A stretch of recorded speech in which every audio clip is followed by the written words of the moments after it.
బ్రహ్మర్షి పితామహ పత్రిజీ గారికి ఆత్మ ప్రణామములు, వంశీ మాస్టర్ గారికి ఆత్మ ప్రణామములు, గీతాచార్యులైన శ్రీకృష్ణ పరమాత్మకి, అర్జునుల వారికి, వేద వ్యాస భగవాన్ల వారికి, విఘ్నేశ్వర్ల వారికి, గీతామాతకు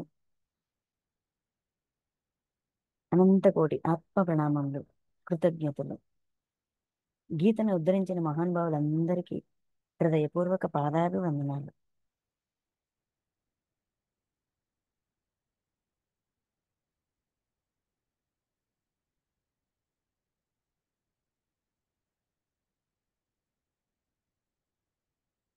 ఓకే మాస్టర్స్, మనం శ్రీమద్ భగవద్గీతలోని 16వ అధ్యాయం దైవాసుర సంపత్ విభాగ యోగం. ఇందులోన ఈ అధ్యాయంలోన 24 శ్లోకాలు ఉంటాయి. ఈ 24 శ్లోకాల ద్వారా భగవానుడు ఏం తెలపబోతున్నారు? అర్జునుడు అడిగిన త్రిగుణాతీతుడు అవడానికి ఉపాయం ఏమైనా ఉందా అని అడిగిన ప్రశ్నకు పురుషోత్తమ యోగం 20 శ్లోకాలు. అందులో ఆ ఇది అశ్వత్థ వృక్షం గురించి, జీవాత్మ గురించి, పరమాత్మ యొక్క ఇంకా ఇంకా ఇంకా ఇంకా లోతైన తత్వం గురించి, ఆ తత్వం ద్వారా ఆ తత్వాన్ని అర్థం చేసుకొని మనము జీవాత్మగా, శరీరంలో ఉన్న జీవాత్మగా ఉన్న మనము ఎరుక పెంచుకోవడం వల్ల, అవగాహన పెంచుకుంటూ ఉంటే మెల్లమెల్లగా మనం గుణదాసుడు అనే స్థితి నుంచి గుణాతీత స్థితికి రావడానికి అవకాశం ఉంటుంది. అదే ఉపాయము అని చెప్తారు. చెప్పి అది ఇంకా దానితో పాటు మన అంతరంగంలో, అంటే ఇప్పుడు ఆ మన అంతరంగంలో ఏముంది అనేది మనకి ఎలా తెలుస్తుంది? మనం ఏమైనా లోపలికి తొంగి చూస్తే తెలుస్తుంది, లేకపోతే ఏదైనా ప్రాసెస్ ఉందా అంటే ప్రాసెస్ ఏంటి అంటే మన ప్రవర్తన. మనం దైనందిక జీవితంలోన, మన డే టు డే లైఫ్లోన మనకొచ్చే పరిస్థితులు మన పరిస్థితిలో మనం ఉంటూ మన చుట్టూ ఉండే వాళ్ళతో మనం ఏ విధంగానైతే ప్రవర్తిస్తామో ఆ ప్రవర్తన ఆధారంగా మనం ఏంటి, మన అంతరంగంలో ఏముంది అనేది మనం తెలుసుకోవచ్చు. సో మన ప్రవర్తనలో ఇది ఉందా, ఇది ఉందా, ఇది ఉందా, ఇది ఉందా, ఏది ఉంది అని చెక్ చేసుకోవడానికి ఒక పెద్ద లిస్ట్ ఇస్తారు. 24 శ్లోకాల లిస్ట్ ఇస్తారు. ఈ లిస్ట్లోన సంపదలు ఉంటాయి. మానవుడిగా ప్రతి మానవుడికి ఉండాల్సిన సంపదలు అన్నమాట. అవి ఉన్న సంపదలు, ఉండాల్సిన కంట ఉన్న సంపదలు. మనం సంపద అంటే బంగారము, డబ్బు, నగలు, ఆస్తి పాస్తి, ఇల్లు వాకిలి, బంధువులు బాంధవ్యాలు, స్నేహితులు, ఏంటది సర్కిల్, ఇవన్నీ మన సంపదలు అనుకుంటాం. వాహనాలు, ఏంటది కాంటాక్ట్స్, ఇవన్నీ మన సంపదలు, మనకి తెలిసిన సంపదలు కదా. కానీ భగవానుడి దృష్టిలో మనిషికి ఉన్న సంపదలు ఏమిటి? దైవీ సంపద, అసురీ సంపద అని 2 సంపదలు మనకి చెప్తారనమాట ఈ అధ్యాయంలో. ఇందులో ఏ సంపదలు ఎంత శాతం ఉన్నాయి, ఎంతెంత వాల్యూ అంటే ఎంతెంత పర్సంటేజ్, ఏ సంపద ఎంతెంత పర్సంటేజ్ ఉన్నదో చెక్ చేసుకోమంటారు. ఓకే, ఒక్క నిమిషం.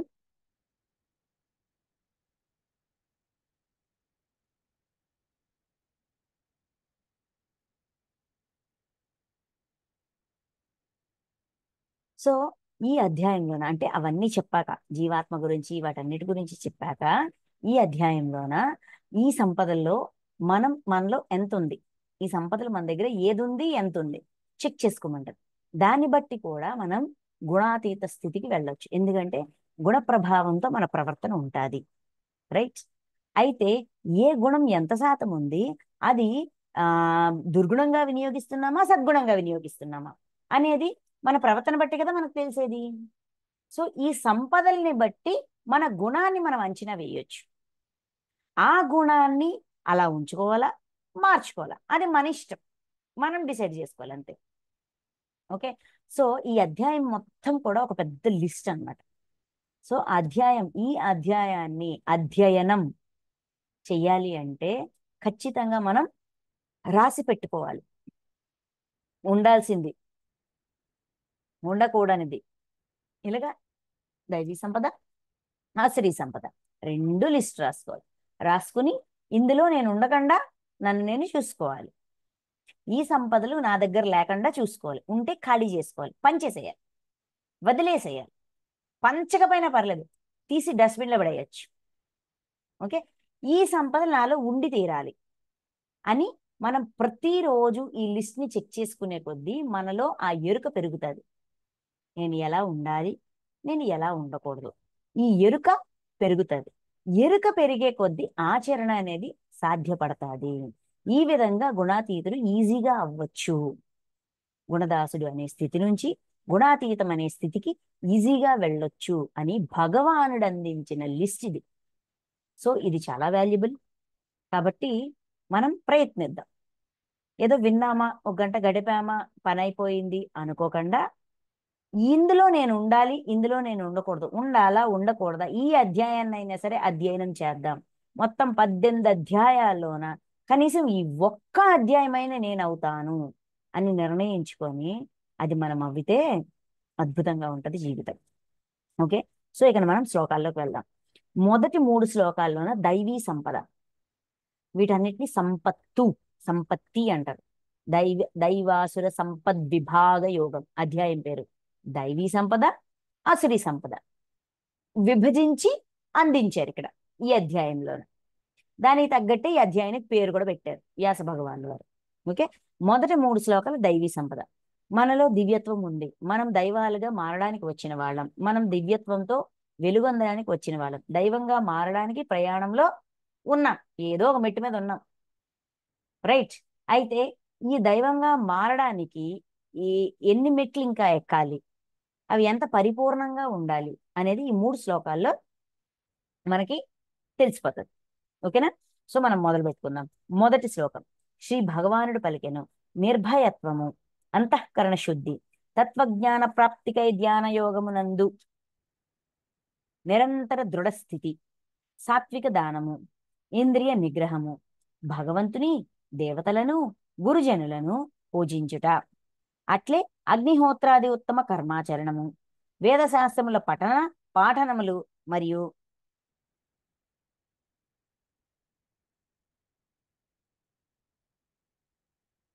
వేదశాస్త్రముల పాఠనములు మరియు భగవంతుని నామ గుణ కీర్తనములు, స్వధర్మాచరణమునందలి కష్టములను ఓర్చుకొనుట, శరీరేంద్రియ అంతఃకరణముల సరళత్వము, ఆర్జవము. ఓకే, ఇది ఫస్ట్ శ్లోకంలో మనకి ఇచ్చిన లిస్ట్. నిర్భయం, భయం లేకుండా ఉండగలగడం. భయం లేకుండా ఉండగలగడం సాధ్యమా? మనం అలా ఉండగలుగుతున్నామా? ఏదో క్షణంలో, ఏదో ఒక సందర్భంలో మనకు భయం అనేది వస్తుంది. ఓకే, ఎక్స్క్యూజ్ మీ, వస్తుంది. అయితే నిర్భయంలోకి ఎప్పుడు వెళ్తాం? పరిస్థితులు ఎలా ఉన్నా కూడా, ఆ ఆలోచనలు ఎలా ఉన్నా కూడా, ఎంతటి గడ్డు పరిస్థితి ఎదురైనా కూడా భయపడకుండా ఉండాలి అంటే ఇది ఎలా కుదురుతుంది? భగవంతుడి పట్ల విశ్వాసంతో కుదురుతుంది, కార్యకారణ సంబంధం పట్ల విశ్వాసంతో కుదురుతుంది. నా వాస్తవానికి నేనే సృష్టికర్తని అనే విశ్వసత్యాన్ని మనస వాచ కర్మణ త్రికరణ శుద్ధిగా నమ్మి ఆ ఆచరణలో ఉండడం వల్ల కుదురుతుంది. ఏమొచ్చినా కూడా నేను డీల్ చేయగలుగుతా, ఎందుకంటే ప్రతిదానికి కారణం ఉంది. ఈ కార్యం వెనకున్న కారణాన్ని వెతికి ఆ కారణానికి తగ్గట్టుగా నేను ఏ ప్రతిచర్య చేస్తే నా రియాక్షన్ బట్టి నేను ఈ కార్యాన్ని మార్చగలను అనే విశ్వాసం వలన నిర్భయత్వంలోకి వెళ్తాం. నెక్స్ట్, అంతఃకరణ శుద్ధి, అంతరంగం శుద్ధంగా ఉండడం. ఇక్కడ శుద్ధంగా ఉండడం అంటే సర్ఫెట్టి రిన్నెట్టి పామి క్లీన్ చేయడానికి అదేమైనా మనం బయటికి తీసి క్లీన్ చేసి లోపల పెట్టగలమా? అంతరంగం, అంతఃకరణం, మన అంతరంగం. మన అంతరంగం శుద్ధంగా ఉండాలి అంటే నిత్యం ఎరుకలో ఉండాలి, అవేర్నెస్. నా మాట మీద, నా చేత మీద, నా ఆలోచన మీద, నా ప్రవర్తన మీద, ఆ చుట్టుపక్కల నుంచి నేను రిసీవ్ చేసుకునే విషయాల పట్ల నిరంతరం ఎరుక, అవేర్నెస్. ఎప్పుడైతే ఎరుకలో ఉంటానో అప్పుడు నేను చేసేది సరి అయినదా సరికానిదా అని వెంటనే నేను విశ్లేషించుకోగలుగుతాను, చెక్ చేసుకోగలుగుతాను. ఈ చెక్ చేసుకోవడం వల్ల నా అంతఃకరణంలో ఇటువంటి గుణం ఏమైనా ఉందా నాకు తెలియకుండా దాన్ని సరి చేసుకోవాలి అని నా ప్రయత్నంలో నేను ఉంటాను. ఈ విధంగా నా అంతఃకరణాన్ని నేను శుద్ధంగా ఉంచుకోగలుగుతాను. అంటే ధర్మబద్ధంగా, హింస లేకుండా ఉంచుకోగలుగుతాను. అది శుద్ధత్వం. నెక్స్ట్, తత్వజ్ఞాన ప్రాప్తికై ధ్యాన యోగమునందు నిరంతర దృఢస్థితి. దైవీ సంపద మొత్తంలో ఇది ఒక్కడ పట్టుకుంటే సరిపోద్దేమో. తత్వజ్ఞాన ప్రాప్తికై ధ్యాన యోగమునందు నిరంతర దృఢస్థితి. అంటే మనం అందరం ధ్యానం చేస్తున్నాం. మన ధ్యానం వెనక మనకు రకరకాల కారణాలు ఉంటాయి. ధ్యానం చేస్తే అదవుద్ది, ధ్యానం చేస్తే ఇదవుద్ది. Excuse me, sorry. ఆ మన ధ్యానం వెనక రకరకాల కారణాలు మనకుంటాయి కదా. పక్కింటి వాళ్ళు చెప్పారు, అనారోగ్యం నుంచి బయటికి రావచ్చు, దాని నుంచి ఇలాగా మనల్ని మనం సంరక్షించుకోవచ్చు, ఆ శక్తి పొందొచ్చు, ఆ ఆరోగ్యాన్ని బాగు చేసుకోవచ్చు, సంతోషంగా ఉండొచ్చు, టెన్షన్ లేకుండా ఉండొచ్చు, మైండ్ ఫ్రీగా ఉండొచ్చు. ఇలాగ రకరకాల ఉమ్, కోరికలతో మనం ధ్యానంలోకి వచ్చాం. అయితే మనం ధ్యానంలోకి వచ్చి చాలా సమయం అయింది కదా. ఈ ధ్యానం వల్ల ఏ లాభాలు పొందాలి అన్ని లాభాలు పొందాం, కొద్దో గొప్ప పొందాం. పొందనివాడు ఎవ్వడూ లేడు. ఎందుకంటే సాధనకి తగ్గ ఫలితం ఇవ్వడం అనేది సహజంగా జరుగుతూ ఉంటది. ఇక్కడ ఎవరో ఆపేరు, ఎవరో ఇచ్చేరు. ఇది సహజంగా జరుగుతూ ఉంటది. అయితే రాను రాను రాను రాను మన ధ్యానం వెనక మన ఉద్దేశ్యం తత్వజ్ఞాన ప్రాప్తి. తత్వత అంటే ప్రిన్సిపల్స్ తో పాటు పద్ధతిగా. అంటే ఇప్పుడు ఒక ఒక విషయం ఉంది, ఆ విషయానికి సంబంధించిన తత్వం, తత్వంతో దాని నిజ స్వరూపంతో సహా దాన్ని తెలుసుకోగలగడం, దాన్ని ఆచరించగలగడం. తత్వజ్ఞాన ప్రాప్తికై ధ్యాన యోగమునందు నిరంతర దృఢ స్థితి. దృఢంగా ఉండగలగడం. నేను ధ్యానం ఎందుకు వచ్చాను? జ్ఞానం నేర్చుకోవడానికి. ఇప్పుడు అంటే ఇంతవరకు నా కారణం ఒకటి. ఇక మీదట నేను ధ్యానాన్ని కూడా జ్ఞానం కోసం వినియోగిస్తాను అని దృఢంగా నిర్ణయించుకొని ప్రతి విషయాన్ని ఉన్నది ఉన్నట్టుగా దాని యొక్క సహజ స్వభావంతో సహా తెలుసుకుంటూ, ఏదో గుడ్డిగా చేలో పడ్డట్టుగా కాకుండా తత్వతః అర్థం ఆంతర్యంతో సహా తెలుసుకోగలగడానికి ధ్యానాన్ని వినియోగించడం. ధ్యానయోగం ద్వారా తత్వజ్ఞాన ప్రాప్తి తెలుసుకోవడానికి నిరంతరం పాటుపడడం. ఇందుకు ధ్యానాన్ని వినియోగించాలంట. నెక్స్ట్, సాత్విక దానము. సాత్వికమైన దానము. ఆమ్, దానం ఇప్పుడు సాత్విక దానము అంటే కరెక్ట్గా సింపుల్గా చెప్పాలంటే చేసే సమర్థత నాకుంది, విశ్వం అవకాశం ఇచ్చింది, చేసేసా, అయిపోయి. అంత సింపుల్గా చేయగలగడం. నెక్స్ట్, ఇంద్రియ నిగ్రహం. ఇంద్రియాలని నిగ్రహించుకోగలడం. అంటే మన ఇంద్రియాలన్నీ ఆన్ అంటే ఆన్ అవ్వాలి, ఆఫ్ అంటే ఆఫ్ అవ్వగలగాలి. దాన్ని తొక్కి పెట్టడం నొక్కి పెట్టడం కాదు, దాన్ని అర్థం చేసుకొని అవసరానికి తగ్గట్టుగా వినియోగించడం, అవసరం లేనప్పుడు దాన్ని ఆపగలగడం. నెక్స్ట్, భగవంతుని, దేవతలను, గురుజనులను పూజించుట. దైవం పట్ల, గురువుల పట్ల, దేవతల పట్ల విశ్వాసంతో, కృతజ్ఞతా భావంతో ఉండగలగడం. పూజించడం అంటే పువ్వులు అవన్నీ వేసి పూజించడమే. కానీ ఇక్కడ ఈ కాంటెక్స్ట్ లో పూజించడం అంటే ఆరాధనా భావంతో, గౌరవ భావంతో, విశ్వాసంతో, కృతజ్ఞతా భావంతో, ఇంతగా నాకు హెల్ప్ చేస్తున్నారు, ఇన్ని రకాలుగా నాకు గైడ్ చేస్తున్నారు, థ్యాంక్ యూ అన్ని. తర్వాత మనకు కావాల్సిన మార్గదర్శకత్వం కోసం ఈ విధంగా కృతజ్ఞతా భావంతో, గౌరవంతో, విశ్వాసంతో ఉండడం. అట్లే అగ్నిహోత్రాది ఉత్తమ కర్మాచరణము. అగ్నిహోత్రాది ఉత్తమ కర్మాచరణము. ఇక్కడ కర్మాచరణము అంటే పని చేయడం, పనిని ఆచరించడం, పని చేయడం. సింపుల్గా ఉత్తమ కర్మలు, ఉత్తమమైనవి, మంచి చెడు దాటి ఉత్తమమైనవి. మనకి ఏది అవసరమో అది కూడా హింస లేకుండా ఏ పని చేయడం మన కర్తవ్యమో అటువంటి పనులు చేయడం. ఇక్కడ అగ్నిహోత్రాది అన్నారు, అగ్నిహోత్రము ఇంకాను అని. పూర్వం రోజుల్లోనే అగ్నిహోత్రం అనే ఆ ప్రాసెస్ ప్రతి ఒక్కరికి ఉండేది కదా. ఇప్పుడు ఈ గీత చెప్పిన టైంకి సమాజము ఆ విధి విధానాలకు అనుగుణంగా అగ్నిహోత్రం అదొక ప్రాసెస్. ఉదయం సాయంత్రం ఇరు సంధ్యల్లోనూ చేస్తూ ఉంటారు. ఓకే. అంటే అగ్నిదేవుణ్ణి సాక్షిగా చేసుకొని నేను ఏదో ఒక ఒక విధానం ఉంటుంది, ఆ విధానం గురించి చెప్తున్నారు. నెక్స్ట్ వేద శాస్త్రముల పఠన పాఠనములు. వేద శాస్త్రాలు వే వేదాల్లో ఉన్న వేదాల్లో ఉన్న శాస్త్రాలను పఠనం అంటే చదవడం, పాఠనం దాన్ని అధ్యయనం చేయడం. మనం చదవడం, మనం దాన్ని మనలో ఇంకించుకోవడం, సాధ్యమైనంత వరకు పక్క వాళ్ళకి చెప్పగలగడం. ఓకే.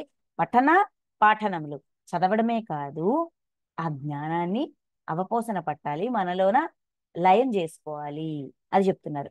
ఇంకా భగవంతుని నామగుణ కీర్తనములు.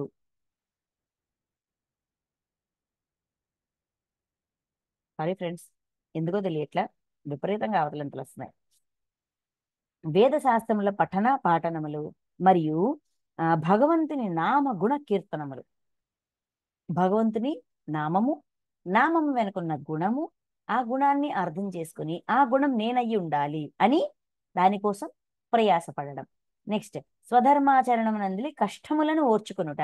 స్వధర్మాచరణమునందలి కష్టములను ఓర్చుకుంటారు. స్వధర్మం మనం, మన సొంత ధర్మం అంటే మనం ఏం నేర్చుకోవడానికి, ఏ కర్మరుణాలు తీర్చుకోవడానికి, ఏ లెర్నింగ్ తీసుకోవడానికి, ఏ సేవ చేయడానికి, ఏ సంతోషాన్ని అనుభవించడానికి అయితే వచ్చామో, ఏ సిలబస్ స్వ మన ఆత్మ మనకు అందించిన సిలబస్ని అందుకుని దాన్ని కంప్లీట్ చేయడం. ఇప్పుడు మనం చేస్తోంది అంతా అదే కదా. మన ఆత్మలో మన కర్మ రుణాలు, మన లెక్కంతా ఉంటది. బంగారు సంఖ్యలు, ఇనప సంఖ్యలు రెండు ఉంటాయి. ఓకే. ఆ రెండింటిని కొంచెం కొంచెమైనా తగ్గించుకుందాం అని చెప్పి రకరకాల జన్మలు తీసుకొని వస్తూ ఉంటాం. ఆ జన్మకి సంబంధించి ఏదైతే మనం తెచ్చుకున్నామో బ్యాగేజ్, ఆ బ్యాగేజ్ పట్ల అది నిర్వర్తిస్తున్నప్పుడు రకరకాల కష్టాలు వస్తాయి, రకరకాల సమస్యలు వస్తాయి, రకరకాల ఇబ్బందులు వస్తాయి.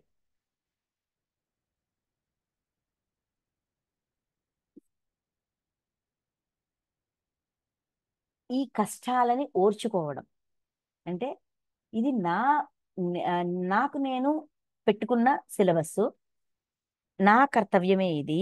ఆ దీని ద్వారా నేను నేర్చుకోవడానికి వచ్చాను అని ఆ అంగీకార భావంతో వాటిని అంగీకరించడం. కష్టాలని ఓర్చుకోవడం అంటే కష్టాలు వచ్చాయి, కష్టాలు వచ్చాయి, కష్టాలు వచ్చాయని మనల్ని మనం ఇబ్బంది పెట్టుకోకుండా, ఇది నా ప్రయాణము, నా ప్రణాళిక, నా లెక్క, నేను సరి చేసుకోవడానికి వచ్చానని వాటి పట్ల కూడా అంగీకార భావంతో ఉండడం. శరీరేంద్రియ అంతఃకరణముల సరళత్వము, ఆర్జవము. శరీరము, ఇంద్రియములు, అంతఃకరణం వీటన్నిటిలోన సరళంగా, ఈజీగా, ఈజీ గోయింగ్గా అంటే ప్రతిదీ ఈ సృష్టిలో అన్ని సహజంగా జరుగుతూ ఉంటాయి. ఆ సహజత్వాన్ని అంగీకరించినప్పుడు మనం సరళంగా ఉంటాం, కఠినంగా కాకుండా.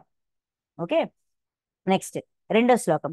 అహింస, సత్యము, అక్రోధము, త్యాగము, శాంతి, అపైశునము, దయ, అలోలుప్తము, మార్ధవము, అచాపలము. మార్ధవము, అచాపలము 10 పాయింట్స్ ఇచ్చారు ఇక్కడ. అయితే 10 పాయింట్లకిను బ్రాకెట్స్ లో డీటెయిల్డ్ మీనింగ్ ఇచ్చారు. చూద్దాం. అహింస. అహింస అంటే మనం అహింసలోనే ఉన్నాం, ఎందుకంటే మనం ఏ ప్రాణుల్ని చంపట్లేదు. మెల్లమెల్లగా మెల్లమెల్లగా మాంసాహారం నుంచి శాకాహారానికి వచ్చాము. సో మనం అహింసలో ఉన్నాం. ఓకే. అయితే ఇక్కడ భగవానుడు చెప్తున్న అహింస వేరు, అది ఉంది. మనం ఆచరిస్తున్న అహింసలో అది ఒక భాగమే. ఓకే. ఈ అహింస ఏంటి చూద్దామా. అహింస అంటే మనోవాక్కాయముల ద్వారా ఎవ్వరికి ఏ విధముగాను కష్టము కలిగింపకుండుట. మనస్సు ద్వారా, వాక్కు ద్వారా, కాయము ద్వారా ఎవ్వరికి ఏ కష్టము కలిగించకుండా ఉండటం. మొత్తం లిస్ట్ చూడండి. మనసు ద్వారా, వాక్కు ద్వారా, శరీరం ద్వారా. అంటే మన ఆలోచనల్లోనా హింస ఉండకూడదు, మన మాటలోనా హింస ఉండకూడదు, శరీరంతో మనం చేసే పనులలోనా హింస ఉండకూడదు. ఎవ్వరికిని అంటే ఏ ప్రాణికిని ఎటువంటి ఏ విధముగాను కష్టము కలిగించకుండా ఉండడం, అది అహింస అంటే. సత్యం, యథార్థమైన ప్రియమైన భాషణం. సత్యంకి మనకు సార్ మంచి ఎగ్జాంపుల్ ఇచ్చారు. మనము నిజమే సత్యం అనుకుంటాం, నిజమే కదా, నాకు తెలిసిన నిజం నేను చెప్పాలి కదా అని మనం చెప్తాం. కానీ ఆ నిజం కొన్ని జీవితాలు నాశనం చేయొచ్చు. కొంతమంది సుఖవంతమైన జీవితాన్ని ఏంటిది బాధాకరం చేసేయచ్చు. అందుకని ఏం చెప్పారు? నోటి నుంచి వచ్చే మాట నిజమా, అవసరమా, ఉపయోగమా అనే ఈ 3 ప్రశ్నలు దాటేకే బయటికి రావాలి. ఏ ప్రశ్న దగ్గర దానికి సమాధానం దొరకపోయినా ఆ మాట బయటికి రాకూడదు. అప్పుడే ఆ మాట యథార్థమైనది అవుతుంది. అంటే నిజం వేరు, యథార్థం వేరు. యథార్థమైనది అవుతుంది, ప్రియమైనది అవుతుంది. అంటే మనల్ని గాని, అది విన్నవాళ్ళని గాని, అది ఎవరి గురించో వాళ్ళని గాని ఇబ్బంది పెట్టదు, ప్రియమైనదిగా ఉంటది. అది సత్యం అంటే.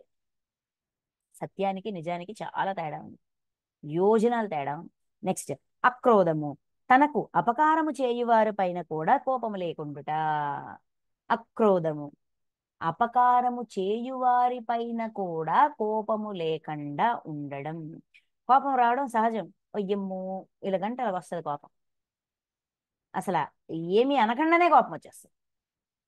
కారణమే అక్కర్లేదు మనకు కోపం రావడానికి. కాకపోతే ఇప్పుడు ఏమంటున్నారు? తనకు అపకారము చేయువారి పైన కూడా కోపం లేకుండా ఉండడం అక్రోధం. నెక్స్ట్, త్యాగము, కర్మాచరణమునందు కర్తృత్వాభిమానమును త్యజించుట. త్యాగం అంటే మన భాషలో చాలా సింపుల్ అండి త్యాగం. ఉమ్, రోజుకి 10 త్యాగాలు చేస్తుంటాం మనం కదా. అయితే ఇక్కడ భగవానుడు చెప్పిన త్యాగం వేరండోయ్. కర్మాచరణం నందు కర్తృత్వాభిమానం త్యజించుటే త్యాగం. కర్మాచరణము, పని చేయడం, పనిని చేస్తుంటాం. నేను చేశాను, నేను చేశాను, నేను చేశాను, నేను చేశానని టైటిల్ చేసుకుంటాం. ఏదో ఒక పని ఎవరో అప్పచెప్పారు, చేశాం. నేను చేశాను, నేను చేశాను అనుకుంటాం. ఎస్, నేను చేశాను, నాకు తెలుసు నేను చేశాను. ఎందుకు చేశాను? నేను చేయగలను కదా, నాకు ఆ పని చేయడం వచ్చు, సులువుగా చేసేయగలను. వాళ్ళు అప్పగించారు, నేను చేసేసా. ఆ తృప్తి నేను పడితే సరిపోతుంది. ఆ తృప్తి మీద మళ్ళీ అభిమానం పెట్టుకోకర్లా. అంటే ఇది నా వల్లే అయ్యిద్ది, ఆ నేను ఎంత చక్కగా చేశాను కాబట్టి వీళ్ళు నన్ను మెచ్చుకోవాలి, లేదంటే వాళ్ళు నన్ను పొగడాలి, ఆ వీళ్ళెవరు నన్ను పట్టించుకోవట్లేదు, ఆ ఎవరు నాకు గుర్తింపు లేదు. ఇదంతా అభిమానం కిందకు వస్తుంది. కర్తృత్వం మీద అభిమానం, మన చేతల మీద, మన చేష్టల మీద మనం పెట్టుకున్న ఎక్స్పెక్టేషన్స్ అనుకోండి, మమకారం. అందుకే కర్మాచరణమునందు కర్తృత్వాభిమానమును త్యజించుటే త్యాగం. అసలు త్యాగం అది. శాంతి, చిత్త చాంచల్యం లేకుండుట. చిత్తం, మనసు చెలించకుండా ఉండగలగడం శాంతి. ఆ అపైశునము, ఎవరిని నిందింపకుండుట. No complaints. అపైశునము, నోటి నుంచి కంప్లైంట్ వచ్చిందా, మనలో ఈ దైవీ సంపద లేదని అర్థం. దయ, అన్ని ప్రాణుల ఎడ నిర్హేతుక కృప. దయ అంటే మనకు అందరి మీద దయ ఉంటుంది. అది ఎవరెవరి మీద వస్తుంది? ఎవరైతే హీన స్థితిలో ఉంటారో వాళ్ళ మీద కలుగుతుంది. అయితే ఎదుటివాడి స్థితిని బట్టి కాదు, పరిస్థితిని బట్టి కాదు, అన్ని ప్రాణుల ఎడల, వాడు మనిషా జంతువా అనేది కూడా కాదు, అన్ని ప్రాణుల ఎడల నిర్హేతుక కృప, విభేదన లేని కృప తో ఉండడం, అది దయ. అలోలుప్త్వము, ఇంద్రియ విషయ సంయోగము ఉన్నను వాటిపై ఆసక్తి లేకుండుట. అలోలుప్తం, ఇంద్రియాలు విషయాలు ఈ రెండిటి యొక్క సంయోగం ఉంటది. కానీ ఆ సంయోగం మీద ఆసక్తి పెట్టకుండా ఉండడం. అంటే భౌతిక ప్రపంచంలో జీవిస్తున్నాము, మనకి ఇంద్రియాలు ఉన్నాయి, మనం ఆ ప్రపంచంలో రకరకాల విషయాల్ని చూస్తుంటాము. మన ఇంద్రియాలు ఆ విషయాలకి అట్రాక్ట్ అవ్వడం సహజం. ఇది సహజంగా జరిగిద్ది. అయితే సహజంగా జరిగిన దాని మీద మనం ఇంటెన్షన్ పెట్టకుండా ఉంటే అది మనల్ని ఇబ్బంది పెట్టదు. ప్రతి దాని మీద మనం వెళ్ళి ఇంటెన్షన్ పెడుతూ ఉన్నామనుకోండి, ఆసక్తి పెడుతూ ఉన్నామనుకోండి, ప్రతి విషయం కూడా మనల్ని ఇబ్బంది పెడుతూనే ఉంటుంది. మనకి సుఖం ఉండదు, శాంతి ఉండదు. ఏది అవసరము ఏది అవసరం లేదని విచక్షణ కూడా కోల్పోతాం. ప్రతిదీ ఇంటెన్షన్ పెట్టుకుంటూ పోతే, ఆసక్తి పెట్టుకుంటూ పోతే ఒక గందరగోళంలో పడిపోతాం. అందుకని ఇంద్రియ విషయ సంయోగం ఉన్నను, ఇంద్రియ విషయ సంయోగం ఉంటది, వాటిపై ఆసక్తిని తీసేయమంటున్నారు. అది అలోలుప్తము. నెక్స్ట్ మార్ధవము అంటే కోమలత్వం, సున్నితత్వం. సున్నితత్వం, ఆ సున్నితంగా ఉండగలగడం, అది మార్ధవము. శాస్త్ర విరుద్ధ కర్మాచరణకు వెనుకాడుట, సిగ్గుపడుట. మనము సిగ్గుపడడం అంటే ఏదో ఆ, మనకి నచ్చని విషయం జరిగినప్పుడు, లేదంటే అనుకోనిది జరిగినప్పుడు మనం సిగ్గు ఫీల్ అవుతాం. కానీ ఇక్కడ సిగ్గు అంటే ఏంటి చెప్పారు తెలుసా? శాస్త్ర విరుద్ధ కార్యాచరణమునకు వెనుకాడుట. శాస్త్ర విరుద్ధమైన పని చేయడానికి వెనకాడమే సిగ్గుపడడం. ఇక్కడ శాస్త్ర విరుద్ధం అంటే అధర్మబద్ధమైన పని చేయడానికి వెనకాడడం, అదే సిగ్గుపడడం అంటే. ఇది అధర్మబద్ధమైన పని, నేను చెయ్యను, ఇది సిగ్గు. అంటే ఈ సిగ్గు ఉండాలి. ఈ సిగ్గు లేదనుకోండి, మనం అధర్మబద్ధమైన పని చేస్తాము, చేస్తుంటే ఊరుకుంటాం. అందుకని ఇది ఉండాలి, అందుకే సిగ్గుపడుట. ఇది ఈ విధంగా సిగ్గుపడడం అనేది దైవీ సంపద. అచాపలము అంటే వ్యర్థ చేష్టలు చేయకుండుట, అనవసరమైన పనులు చేయకుండా ఉండడం అచాపలము. నెక్స్ట్ మూడో శ్లోకం. ఓ అర్జున, తేజస్సు, క్షమ, ధైర్యము, శౌచము, అద్రోహము, అమానిత్వము మొదలగునవి అన్నియు దైవీ సంపద గలవాని లక్షణాలు. తేజస్సు అంటే జ్ఞానం వల్ల వచ్చే తేజస్సు, అంతర్గత కాంతి, దివ్యత్వం వల్ల, దైవీ సంపద వల్ల వచ్చేది. నెక్స్ట్ క్షమ, క్షమించగలగడం. మనకి బాధనిచ్చిన వాడి సైతము అభయం ఇచ్చుట. క్షమ గురించి చెప్పారు కదా ఆల్రెడీ అంతకుముందు అధ్యాయంలోన, దాని డెఫినేషన్ ఇచ్చారు.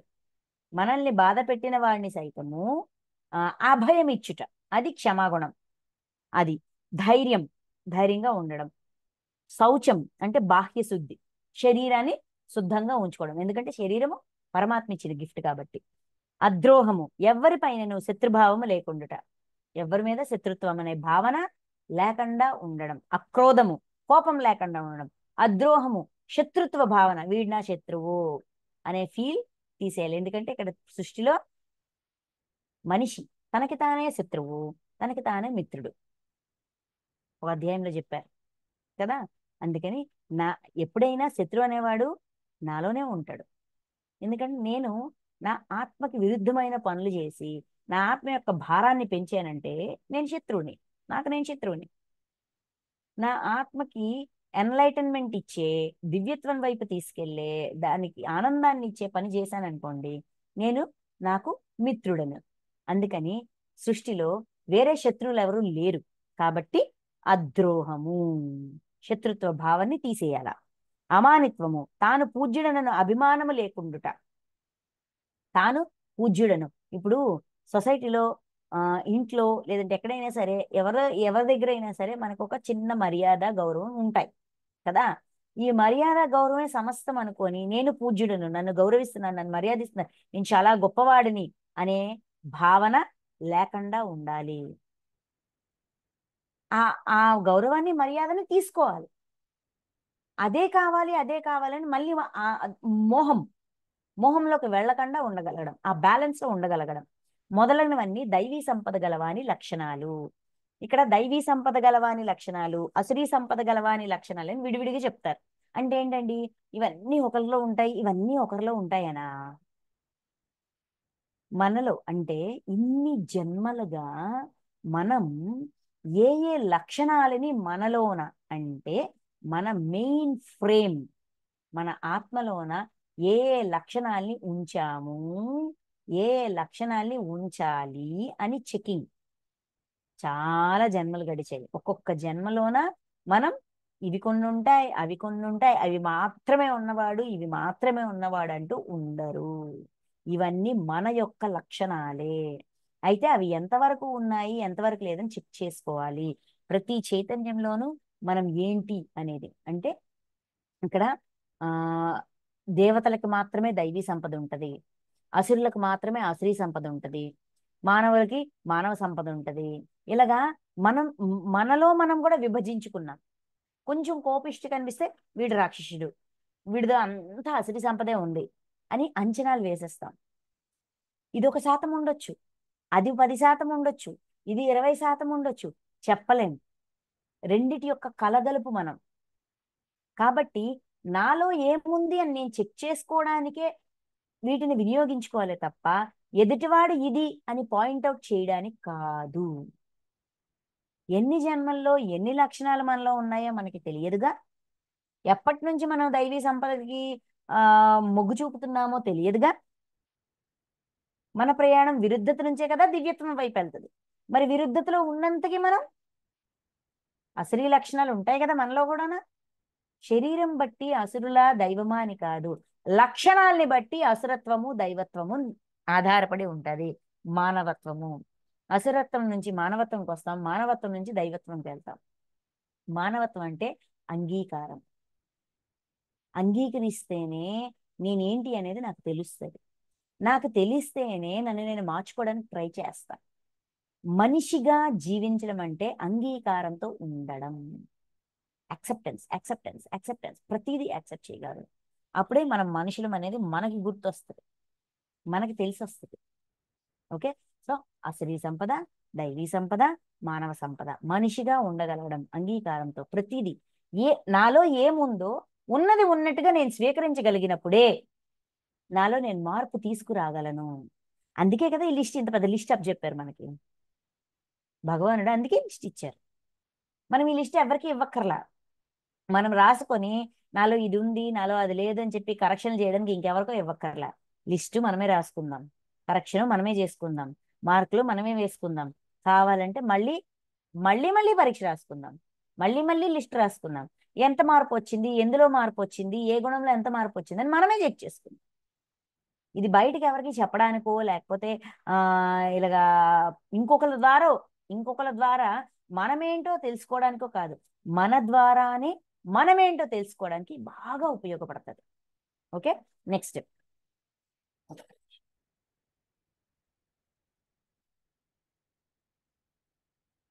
4వ శ్లోకం. ఓ పార్థ, దంభము, దర్పము, అభిమానము, క్రోధము, పారుష్యము, మాటలయందు చేష్టలయందు కఠినత్వము, అజ్ఞానము మొదలగుని అసురీ స్వభావం గలవాని లక్షణాలు.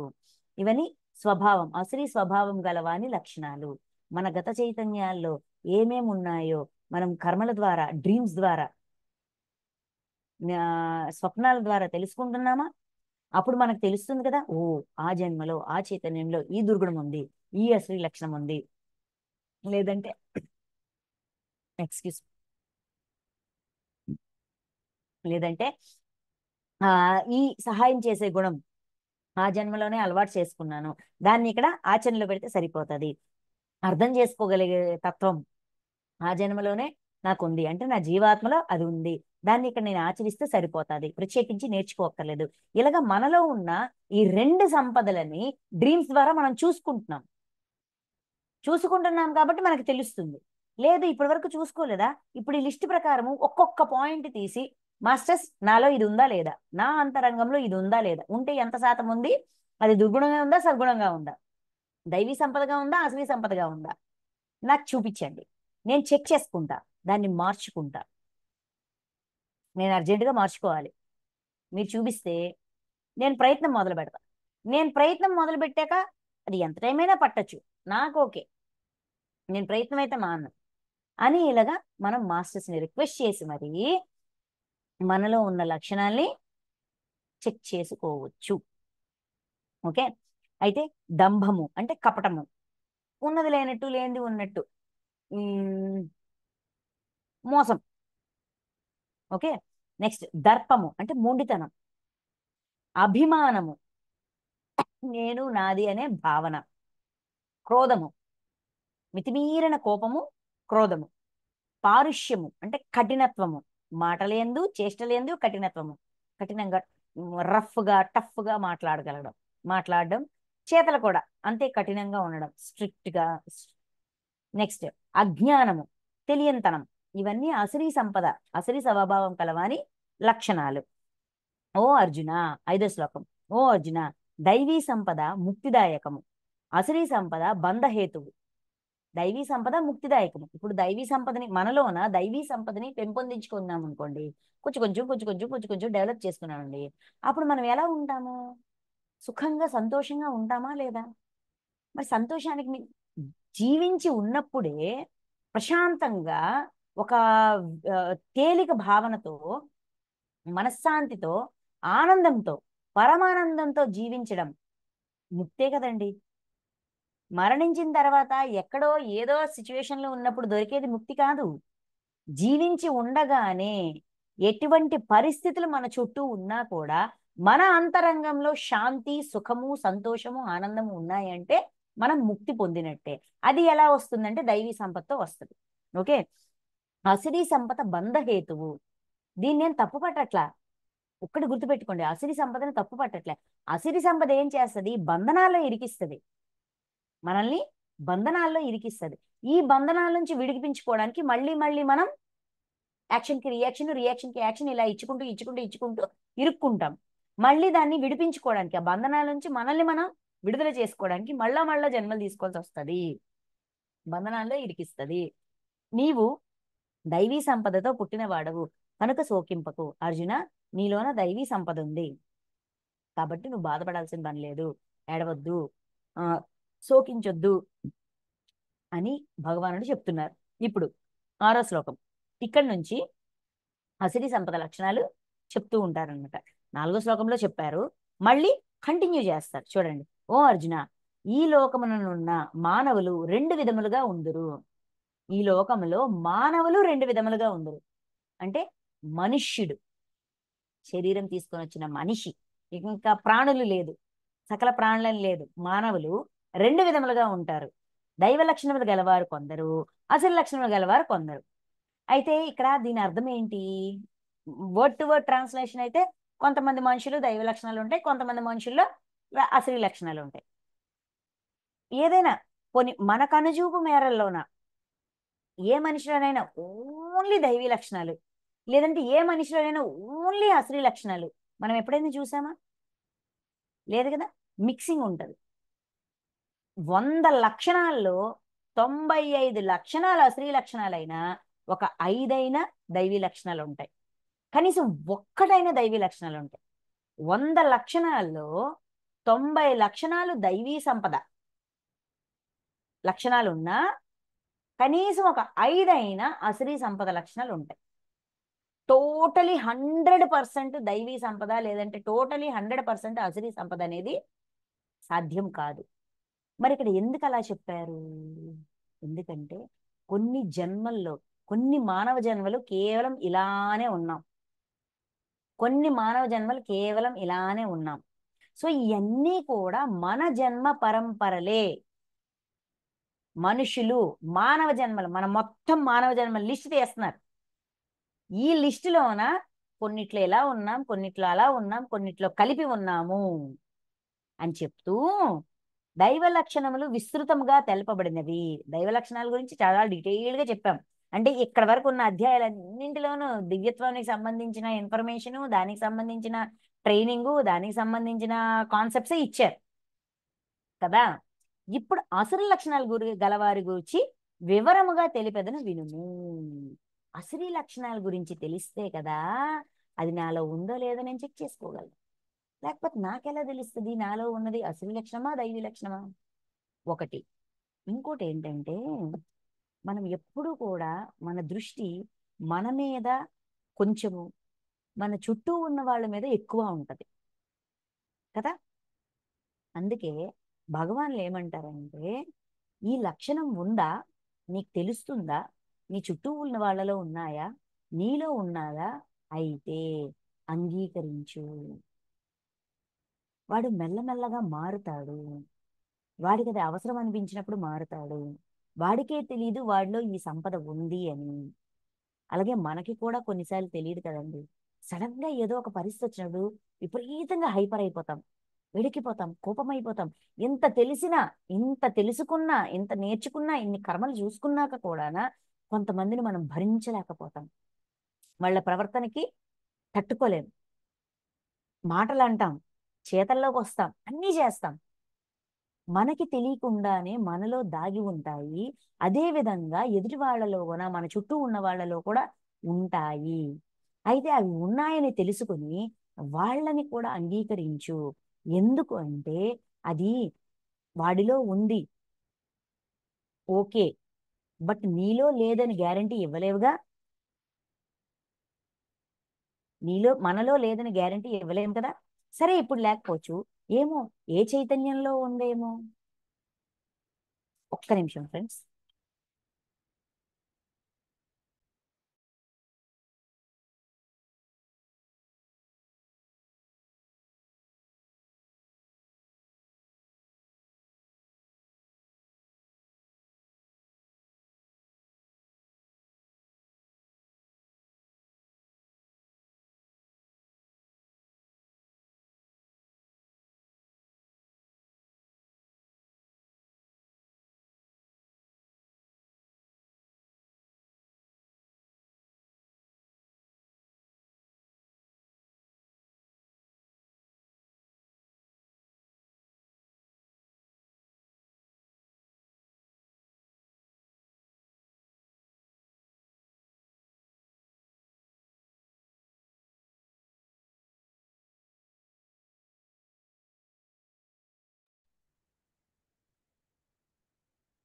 అందుకని మనము ఎప్పుడూ కూడా పక్కవాడిని, ఇక్కడ ఫస్ట్ మనకు దైవ లక్షణాలు ఏం చెప్పారు? నిందించకుండా ఉండడం. మనం ఏదో మన చుట్టూ ఉన్న వాళ్ళలో ఉన్న ఈ అసురత్వం మనకు నచ్చనిది, లేదంటే బాధ కలిగించేది పట్టుకొని వీళ్ళు ఇలా ఇట్టాంటోళ్ళు, వాళ్ళు అట్టాంటోళ్ళు అని చెప్పి నిందలు వేస్తూ ఉంటాం. నింద వెయ్యకు. ఎందుకంటే అది పరమాత్మ స్వరూపమే, ఇది పరమాత్మ స్వరూపమే. గుణదాసుడు అనే స్థితి నుంచి గుణాతీత స్థితికి వెళ్ళాలి అంటే ఎదుటి వాళ్ళలో ఉన్న లక్షణాన్ని గుర్తించడానికి ట్రై చేసి ఆ లక్షణంతో సహా ఆ వ్యక్తిని అంగీకరించగలగాలి. ఎందుకంటే ఈ లక్షణము మనలో లేదని మనం గ్యారంటీ ఇవ్వలేము.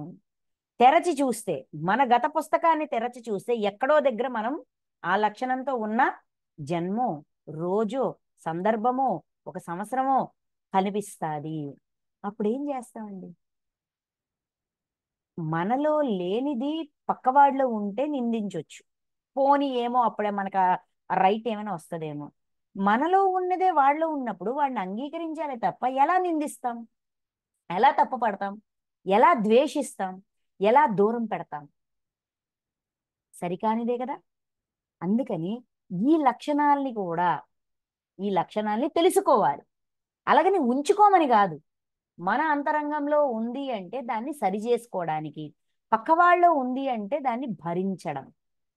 ఎందుకంటే వాడు మారడని గ్యారంటీ ఇవ్వలేము, మనం అలా లేమని గ్యారంటీ కూడా ఇవ్వలేము.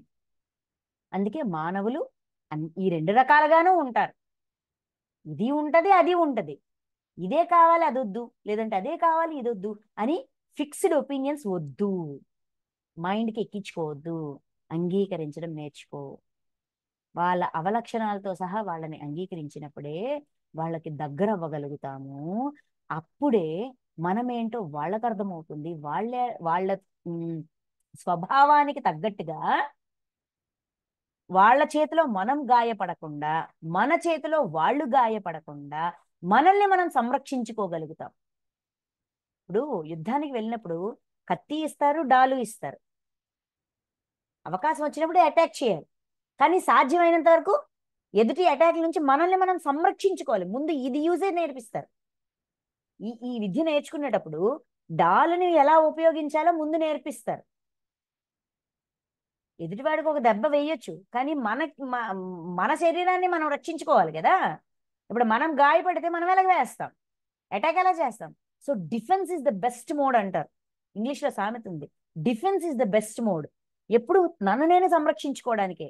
నా జ్ఞానం నన్ను నేను సంరక్షించుకోవడానికి, పక్కవాడిని తప్పు పట్టడానికి కాదు. అదే నేర్పిస్తారు. ఈ విధంగా మనం గుణదాసుడు అనే స్థితి నుంచి గుణాతీత స్థితికి వెళ్ళొచ్చు ఈజీగా. ఇది ఉపాయం, భగవానుడిచ్చిన ఉపాయం. ఓకే. అసుర స్వభావం గలవారు, 7వ శ్లోకం. అసుర స్వభావం గలవారు ప్రవృత్తి నివృత్తులను అంటే కర్తవ్యములను ఎరుగరు. చూడండి, చెప్పడం కూడా ఎంత ప్రేమగా చెప్తున్నారు. ఎరుగరు, వాళ్ళకి తెలియదయ్యా. అసురీ స్వభావం గలవారు ప్రవృత్తి నివృత్తి ఎరుగరు అంటే కర్తవ్యం ఏంటి, అకర్తవ్యం ఏంటి, ఏం చేయాలి, ఏం చేయకూడదు, బాధ్యతలు ఇవేమి కూడా ఇలా బాధ్యత పడాలని కానీ ఈ బాధ్యతల్లో స్వీకరించాలని కానీ ఇంకోటని కానీ వాడికి తెలియదు. తెలియని వాడికి వాడు చెయ్యట్లేదు అని నింద వేస్తే వాడు ఏం చేస్తాడు? ఆ క్లాస్ ఆడు ఇంకా చదువుకోవాలా, దాని మీద పరీక్ష పెడితే ఆ క్లాస్ చదువుకోవడానికే వచ్చాడు, వాడు చదివి అర్థం చేసుకునేంత వరకు వెయిట్ చెయ్యి. ఇప్పుడు నిన్న ఉన్నట్టు రేపు ఉండం. కొంతమంది చూడండి, ఎందుకు మన లైఫ్లోనే చూడండి, మనకి పెళ్ళయి అత్తవారింటికి వచ్చిన కొత్తల్లో మన లైఫ్ ఎలా ఉండేది? అంతా క్వశ్చన్ మార్కే. ఒక 10 ఏళ్ళు లేదంటే ఒక 5 ఏళ్ళు లేదంటే ఒక 8 ఏళ్ళు గడిచేసరికి అంతా మనకి అన్నీ అర్థమవుతాయి. మనకేమేం కావాలా, ఏం వద్దా, ఏంటి అని ఆ చూసుకోవడం కూడా మన చుట్టూ ఉన్న వాళ్ళు నేర్చుకుంటారు. మారిందా లేదా పరిస్థితి? అది తెలుసుకుని వాళ్ళు దానికి తగ్గట్టుగా తమని తాము అన్వయించుకునేంత వరకు వెయిట్ చెయ్యాల. ఎరుగరు, వాళ్ళకి తెలియదు. మనకి ఎలాగైతే కొత్త వాళ్ళకి కొత్తే.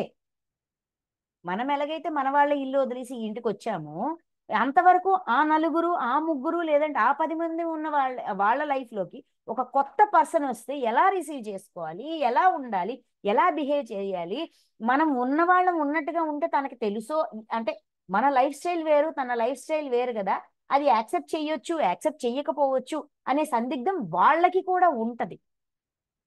అది మనం అర్థం చేసుకున్నప్పుడు ఏ డిస్టర్బెన్సెస్ రావు. అందుకే ఇక్కడ భగవానుడు ఏం చెప్తున్నారు, కృష్ణ భగవానుడు ఏం చెప్తున్నారు? ఎరుగరు, తెలియదు కనుక వారిలో బాహ్యాభ్యంతర శుచిత్వము గాని వాళ్ళకి తెలియదు కాబట్టి, కర్తవ్యం ఏంటి అకర్తవ్యం ఏంటి అని తెలియదు కాబట్టి, కనుక వారిలో బాహ్యాభ్యంతర శుచిత్వము, బాహ్యము అంతరము, బాహ్యము అంతరము అంటే బయట శుచిత్వము, లోపల శుచిత్వము, శరీరాన్ని అంతరంగాన్ని శుచిగా శుభ్రంగా అంటే ఎరుకతో నీట్ అండ్ క్లీన్ గా ఉంచుకోవాలి, సరికాని పనులు చేయకూడదు, సరి అయిన పనులు చేయాలి అనేది వాళ్ళకి తెలియదు. ఆ డిఫరెన్సియేషన్ తెలియదు. ఏది సరి అయినది ఏది సరికానిది డిఫరెన్షియేషన్ కూడా తెలియదు. శ్రేష్టమైన ప్రవర్తన గాని మన దృష్టిలో శ్రేష్టమైన ప్రవర్తన ఇది కానీ అది వాళ్ళకి తెలియదు. సత్య భాషణము గాని సత్యాన్నే మాట్లాడాలి, నిజం కాదు సత్యం మాట్లాడాలని అనేది ఉండనే ఉండదు. ఇవేవి ఉండవు, ఇవేవి లేవు. అయినా కూడా యాక్సెప్ట్ చేయి, లేవని అర్థం చేసుకుని యాక్సెప్ట్ చేయి. కర్తవ్యాకర్తములు ఎరుగరు కాబట్టి బాహ్యము అంతరము శుచిత్వము తెలీదు, శ్రేష్టమైన ప్రవర్తన తెలీదు, సత్య భాషణము తెలీదు. ఇవేవి ఉండవు. ఎక్స్పెక్ట్ చేయొద్దు. ఎదుటివాడి నుంచి మనం ఏం చేస్తాము, మన చుట్టూ ఉన్న వాళ్ళ నుంచి చాలా ఎక్స్పెక్టేషన్స్ పెట్టుకుందాం. అవి వాళ్ళు రీచ్ అవునప్పుడు మనం తెగ బాధపడిపోతాం. మనం బాధపడతాం, ఓకే, అంతవరకు ఓకే, కొంచెం బెటర్. ఓకే అంటే అది ఓకే కాదు, కొంచెం బెటర్. బట్ వాళ్ళని నిందిస్తాం, నువ్వు పట్టించుకోలేదు, నువ్వు వచ్చేయలేదు, నువ్వు ఇచ్చేయలేదు, నువ్వు అట్టాంటోడు, నువ్వు ఇట్టాంటోడు, ఇలా రకరకాల నిందలు వేస్తాం. ఈ నిందల వల్ల వాళ్ళ మనసుకి గాయం అవుతుంది. ఎందుకంటే అదేంటి అలా అంటున్నారు, నేను బాగానే ఉన్నాను కదా అని వాళ్ళలో ఒక క్వశ్చన్ ఉంటుంది. ఎందుకంటే దే డోంట్ నో. వాళ్ళకి తెలుసా తెలీదా ఏమీ తెలియకుండా మనం ఎలా నిందిస్తాము, ఎక్స్పెక్టేషన్స్ పెట్టుకొని మనం బాధపడి ఎదుటివాడిని నిందించి ఇంత చట్రంలోనే ఇరుక్కుపోతాం, ఇంత పెద్ద చట్రంలో ఇరుక్కుపోతాం. అలాగే ఇరుక్కోకుండా మనకి ఇక్కడ సలహా ఇచ్చారు, వాళ్ళు ఎరుగరు కాబట్టి ఇవన్నీ వాళ్ళ నుంచి ఎక్స్పెక్ట్ చేయొద్దు. ఓకే. నెక్స్ట్, అదే మనకి తెలియనప్పుడు మనం కూడా అటువంటి అమాయక స్థితిలో ఉన్నాం కదా, ఏ జన్మలోనో ఉన్నాం. అయితే ఎదుటివాడిని అలాగ అంగీకరించడం నాకు కష్టంగా ఉందంటే నేను అలాగున్న జన్మ నాకు చూపించండి, ఇది ఈజీ. నేను ఈ విధంగా ఇంత అజ్ఞానంతో ఈ ఈ ఆ కర్తవ్యం అకర్తవ్యం తెలియని ఇలాంటి స్థితిలో నేను ఉన్న జన్మ నాకు చూపించండి. అప్పుడు నాకు అర్థమవుతుంది. అప్పుడేమో నేను యాక్సెప్ట్ చేయగలుగుతానేమో. నా వల్ల ఎంతమంది ఎంత ఇబ్బంది పడి ఉంటారు కదా. అటువంటప్పుడు నేను వీళ్ళని ఇబ్బంది పెట్టకూడదు కదా. ఇలాగ నేర్చుకుంటాను. ఈజీ అవుతుంది కదా.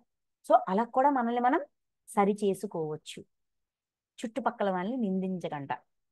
ఈ జగత్తునకు ఆధారమైనది ఏదియునూ లేదనియు, ఇది అసత్యమనియు, భగవంతుడు అనేవాడు లేనే లేడనియు, కామ ప్రేరితులైన స్త్రీ పురుషుల సంయోగ కారణముగా జీవులు సహజంగానే పుట్టుచున్నారనియు, కావున సృష్టికి కామము తప్ప మరి యొక్క కారణమే లేదనియు అసలు లక్షణము గలవారు భావింతురు. అంటే ఈ ఈ అన్ని ప్రాణుల యొక్క ఉత్పత్తి వెనక కామం, కోరిక తప్ప ఇంకేమీ లేదు. భగవంతుడు లేడు.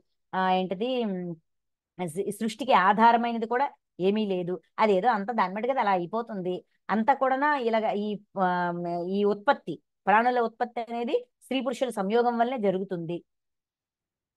ఇటువంటి మైండ్ సెట్ ఉంటది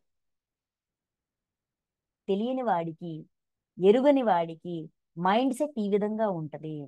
మనమేమంటారు, ఏ ఎందుకు తెలీదు, ఆ మాత్రం తెలీదా, అందరికి తెలుస్తుంది, ఇది తెలియకపోవడం కూడా ఉంటదా అని అనుకుంటాం మనం. కానీ తెలియని తనం అనేది ఒకటి ఉంది. ఆ తెలియని వాడి మైండ్ సెట్ ఈ విధంగా ఉంటది. కాబట్టి వాడికి తెలియదు అనేది అర్థం చేసుకొని వాడిని తప్పు పట్టాల్సిన అవసరం లేదు. ఓకే, వాళ్ళ మీద ఎక్స్పెక్టేషన్ పెట్టుకోవాల్సిన అవసరం లేదు. వాడు ఇంకా క్లాస్ నేర్చుకోలేదబ్బా, వాడు ఇంకా ఆ లెవెల్లోనే ఉన్నాడు, ఈ లెవెల్కి రాలేదు. మనం వచ్చిన లెవెల్కి వాడు ఇంకా రాలేదు. లేదంటే వాడు లోవర్ క్లాస్, లేదంటే ఏమంటాం నర్సరీ, ప్రీ నర్సరీ ఆ స్టేజ్ లో ఉన్నాడు. కాబట్టి వాడు అలానే ఉంటాడు. తప్పేముంది? ఇట్స్ ఓకే అబ్బా. మనము కొన్ని జన్మల్లో అలాగనే ఉన్నాం కదా. ఇప్పుడు వాడు అలా ఉన్నాడు, ఏముంది? ఇది కదండి ఏకత్వం అంటే. ఏకీభావ స్థితి అంటే అదే కదా. ఎదుటివాడిలో ఉన్న లక్షణాలు ఎప్పుడో ఒకప్పుడు నాలో కూడా ఉన్నాయి కదా అని తెలుసుకొని, నాలో ఆ లక్షణాలు ఉన్నప్పుడు నేను ఎలా ప్రవర్తించాను, దాని నుంచి బయటికి రావడానికి నేను ఎలా ప్రయత్నించానని చెప్పి మన అనుభవాన్ని గుర్తు చేసుకుని, మన అవగాహనని గుర్తు చేసుకొని, వాళ్ళకి అవసరమైనప్పుడు అది అందిస్తూ, ఆ చేయూతనిస్తూ కలిసి జీవించగలగడమే కదా ఏకీభావ స్థితి, ఏకత్వం. అది నేర్పిస్తున్నారు మనకి. నెక్స్ట్, అసంబద్ధమైన ఇట్టి మిథ్యావాదము చేయు భౌతికవాదులు ఆత్మని గురించి తలంపరు. అసంబద్ధమైన అంటే ఏ దానికి తల తోక లేని, సంబంధం లేని మిథ్యావాదము. ఉన్నది లేనట్టు, లేనిది ఉన్నట్టు, మిథ్య, భ్రమ. భ్రమల ప్రపంచంలో ఉండే వాళ్ళకి, భౌతికవాదులకి కేవలం భౌతిక ప్రపంచమే సమస్తం అంత నాలెడ్జే ఉంది. ఫిజికల్ వరల్డ్కి సంబంధించిన నాలెడ్జ్ మాత్రమే ఉంది. ఈ న- ఈ ఈ ఫిజికల్ వరల్డ్ కాకుండా ఇంకా బోల్డ్ ప్రపంచం ఉంది, ఆత్మతత్వం ఉంది, పరమాత్మతత్వం ఉంది. ఇవన్నీ ఉన్నాయని వాళ్ళకి తెలియదు. ఆత్మని గూర్చి తలంపరు. వాళ్ళకి ఆత్మ గురించి నాలెడ్జ్ ఉండదు. అంటే చూడండి, ఆత్మ యొక్క అస్తిత్వము విశ్వసించరు. అరే ఈ శరీరమే మనం కాదురా, ఈ శరీరంలో ఆత్మ అనేది ఉంది, అది మళ్ళీ మళ్ళీ జన్మలు తీసుకుంటుంది, రకరకాల జన్మలు ఉంటాయి అని ఏం చెప్పినా కూడా ఏ ఇదంతా బుల్షిట్, ఏం లేదు, ఒకటిదే. విశ్వసించరు, వాళ్ళకి విశ్వాసం ఉండదు దాని మీద. వారు మందబుద్ధులు, బుద్ధి వికసించలేదు. బుద్ధి ఆ లెవెల్కి తగ్గట్టుగా, ఆత్మతత్వాన్ని అర్థం చేసుకునే లెవెల్కి తగ్గట్టుగా వికసించలేదు. వారు అందరికి అపకారము చేయు క్రూరులు. ఇవేవి తెలియదు కాబట్టి తనకు నచ్చినట్టు తాను ఉంటాడు. బాధ తెలియదు, బాధ పెడితే ఏడుస్తారని తెలియదు, ఇలాగ రకరకాలుగా. ఇక్కడ తెలియకపోవడం అంటే చెయ్యొచ్చులే, ఏమైనా చేయొచ్చు, పర్లేదు, అలాగా ఆ టైప్ ఆఫ్ మైండ్ సెట్ అయినా అయ్యి ఉండొచ్చు. అందుకని అందరినీ గాయపరుస్తారు, అందరికీ అపకారం చేస్తారు. అపకారం చేయు క్రూరులు, అక్రూర స్వభావంతో ఉంటారు. వారి శక్తి సామర్థ్యములు ప్రపంచ వినాశనమునికే వినియోగపరుచుండును. వాళ్ళకి అంటే శక్తి సామర్థ్యాలు ఉండవాలంటే ఉంటాయి, కానీ నాశనం చేయడానికే, ప్రపంచాన్ని నాశనం చేయడానికి, చుట్టూ ఉన్న వాళ్ళని ఇబ్బంది పెట్టడానికి, తద్వారా తన ఆత్మని యొక్క భారాన్ని పెంచడానికే వినియోగిస్తూ ఉంటారు. అంటే కోపము, ద్వేషము, పగ, ప్రతీకారము, ఈ విధమైన భావనలతో తమ శక్తిని, సామర్థ్యాన్ని, వీడి వల్ల ఇలా జరిగింది, వాడి వల్ల ఇలా జరిగింది అనుకుని అకారణంగా ద్వేషాన్ని పెంచుకొని వాళ్ళని ఎలా నాశనం చేయాలని ప్లానింగ్ చేస్తూ దానికోసమే ప్రయత్నిస్తూ ఉంటారు. ఎందుకంటే ఇప్పుడు ఈ రోజు వీడికి బాధ పెట్టాను, వీడిని నాశనం చేస్తున్నాను, రేపు పొద్దున్న ఏదో విధంగా ఈ పరిస్థితుల్లోనే నేను ఇరుక్కుంటాను, ఇలాంటి బాధాకరమైన ఇబ్బందికరమైన పరిస్థితుల్లోనే నేను ఇరుక్కుంటాను, అప్పుడు నన్ను ఎవరు కాపాడతాడు అన్నంత అవగాహన ఉండదు. ఆ అవగాహన లేక చేసే పనులే విరుద్ధతలో మనం చేసిన పనులన్నీ. ఇప్పుడు మనం చూసుకుంటున్నాం కదా దుష్కర్మల్ని. అలాగా. నెక్స్ట్, డంభము, దురభిమానము, మదములతో కూడిన ఈ అసుర లక్షణములు గలవారు యుక్తాయుక్తములు మరిచి తమ వాంఛలను ఏదో విధంగా తీర్చుకొనుటకు సిద్ధపడుదురు. అజ్ఞాన కారణముగా మిథ్యా సిద్ధాంతాలను ఆశ్రయింతురు. శాస్త్ర విరుద్ధముగా భ్రష్టాచారులై ప్రవర్తింతురు. ఇవన్నీ మనలో ఉన్నాయి లేదో మనం అప్పుడప్పుడు చెక్ చేసుకుంటూ ఉండాలి. ఎందుకంటే చూడండి, డంభము, నేను గొప్ప అని గొప్పలు చెప్పుకోవడం. దురభిమానము, ఉమ్, అంటే మన పట్ల మనకి అభిమానం, అందరూ పొగడాలని ఇలాగా. మదము, గర్వం. ఈ అసురు లక్షణములు గలవారు, ఇటువంటి అసురు లక్షణములు గలవారు యుక్తాయుక్తములు మరిచి, యుక్తము అయుక్తము అంటే ఏది చేయొచ్చు ఏది చేయకూడదు, ఏది సరి అయినది ఏది సరికానిది, ఈ భేదమే మరిచిపోయి తమ వాంఛలను ఏదో విధంగా తీర్చుకొనుటకు, తమ మనసులో ఉన్న కోరికల్ని నెరవేర్చుకోవడానికి ఏదైనా చేయడానికి సిద్ధపడతారు. ఏమైనా చేయొచ్చు. నా కోరిక నెరవేర్చుకోవడానికి నేను ఎలాంటి పనైనా చేయొచ్చు, ఎవరినైనా కొట్టొచ్చు, ఎవరినైనా తిట్టొచ్చు, ఎవరిదైనా లాక్కోవచ్చు, ఏమైనా చేయొచ్చు, పర్లేదు, నో ప్రాబ్లం, తప్పేం లేదు అని తమను తాము వెనకేసుకొస్తూ ఇలాంటి పనులు చేస్తారు. అజ్ఞాన కారణంగా మిథ్యా సిద్ధాంతాలను ఆశ్రయిస్తారు. అజ్ఞానం వలన, తెలియనితనం వలన ఏది ధర్మము ఏది అధర్మము, ఏది చేస్తే ఏది వస్తుంది అని ఏమి తెలియకపోవడం వల్ల మిథ్యా సిద్ధాంతాలు సరి అయినవి అనిపిస్తుంటది. అంటే ఇది చేస్తే ఎవరో చెప్తారు, ఇది చేస్తే అది వస్తుంది, అది చేస్తే ఇది వస్తుంది, ఈ ఈ మేకను బలివ్వండి మీకు బోల్డ్ సంపద వచ్చేస్తుంది, లేదంటే ఈ ఈ పసిబిడ్డను బలి ఇచ్చేయండి మీకు బోల్డ్ వచ్చేస్తుంది, ఎవరో ఏదో చెప్తారు, అది నమ్మి చేసేస్తారు. ఎందుకంటే కోరిక నెరవేరిపోవాలి ఇక్కడ, హై లెవెల్కి వెళ్ళిపోవాలా, లేకపోతే ఇంకోటి చేసేయాలా. అది కరెక్టా రాంగా, దానివల్ల అది ప్రాప్తిస్తుందా ప్రాప్తించదా ఏమి ఆ విచక్షణ లేదు. కాబట్టి మిథ్యా సిద్ధాంతాలని ఆశ్రయిస్తారు. శాస్త్ర విరుద్ధంగా భ్రష్టాచారులై ప్రవర్తిస్తారు. శాస్త్రము, ధర్మము, ధర్మానికి విరుద్ధంగా ధర్మాన్ని భ్రష్టు పట్టించే పనులే చేస్తారు. అంటే తమ ఆత్మలో ఉన్న ధర్మాన్ని నాశనం చేస్తూ అధర్మబద్ధమైన పనులే, హింసాపూరితమైన పనులే చేస్తారు. అంటే హింస వెనక ఉన్న కారణాలని చూపిస్తున్నారు. అసురీ లక్షణాలు, అసురీ ప్రవర్తన వెనకున్న కారణాలని మనకు చూపిస్తున్నారు. ప్రవర్తన ఉంది, కానీ ఈ ప్రవర్తన వెనక రీజన్ తెలుసుకుంటే ఆ రీజన్ ని మార్చేస్తే ప్రవర్తన మారిపోతుంది కదా. అజ్ఞానం వల్లే ఇవన్నీనా, తెలియనితనం వల్లే ఇవన్నీనా, కర్తవ్యము అకర్తవ్యము తెలియకపోవడం వల్లే ఇవన్నీనా. సరే తెలుసుకుంటే చెయ్యంగా, అందుకు చెప్తున్నారు సరి చేసుకోవడానికి సాయపడతాయి కాబట్టి. నెక్స్ట్, మరణించే వరకు వారి అంతులేని చింతలలోనే మునిగిపోతుందరు. అందుకే చనిపోయేంత వరకు, బాడీ వెకేట్ చేసేంత వరకు ఎప్పుడూ ఏదో ఒక చింతన, ఇది కావాలి అది కావాలి, అది పొందాను ఇది పొందలేదు, అది పొందుతుంటే బాగును, పొందాను కానీ అంత తృప్తి లేదు, లేకపోతే ఇంకొంచెం పొందాల్సింది, అలాగా ఇలాగ ఏదో ఒక ఆలోచన.